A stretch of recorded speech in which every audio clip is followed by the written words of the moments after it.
Hello, I'm Vero, and today I will be a spokesperson for my Interact Club, E.S.L Interact, a non-profit organization that works to help the needy and unite humanity. And today is of special importance to us. Today, February 4th, 2021, is a turning point in human history. It is the first official International Day of Human Fraternity. And what I mean by this event being a milestone and turning point for human history and humanity itself is that it is the first event of its kind to ever be observed and recognized by an international and global entity, the United Nations, an organization that works to maintain world peace. And it is definitely a step forwards towards human inclusion and against human seclusion. So let's talk a little bit about the origins of this day, shall we? So basically, the Vatican City State has used its power for good by inaugurating this day, a day where we take a pause, look around, and ponder over our value and the value of collective humanity. On this day, 2 years ago, Pope Francis and the Grand Imam of Al-Zahar, Ahmed al-Tayyib, signed the documents on human fraternity for world peace and living together. And reasons as to why this day has been chosen as the Day of Human Fraternity and why it represents the power of human interaction. Humans have stuck together and worked in unison since the dawn of time and civilization. This is illustrated in the historical movements of nationalism, for example, as well as the process of political revolution. A great example of the people's unity and cooperation to defeat injustice is the French Revolution. For example, the Festival of the Federation in 1790 celebrated how the French people came together and achieved a political revolution that overthrew elitism and the violation of their rights. And it pushed to the ratification of the first French Constitution, and this French Constitution prioritized the value of fraternity over all its ethical ideals.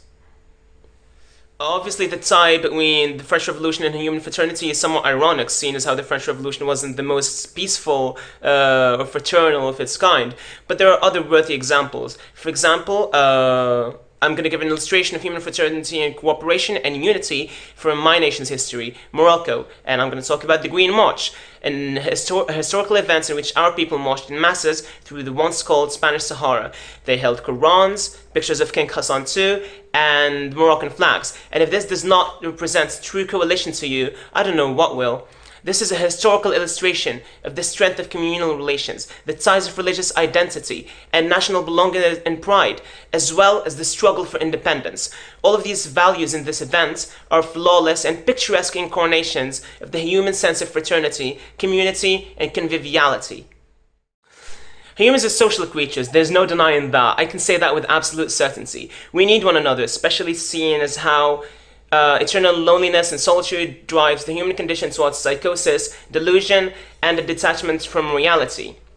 We have always lived in communities that have challenged one another since the very early days of Homo sapiens, and we cannot deny that this sense of intraspecific competitivity still resides within our spirits to this day. It is simply part of the animal and human instinct to thrive and reign.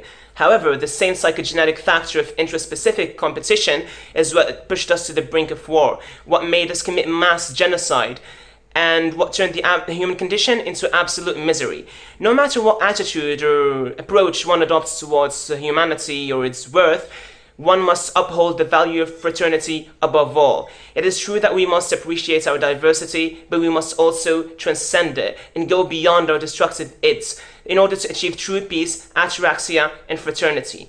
Human fraternity is the key to optimize the human condition before we are annihilated by our impending doom. So let's work together, as a whole, hand in hand, to function as more than just the sum of our individuals, as a civilization where everyone feels at home, safe and sound, where they belong. Thank you for your time.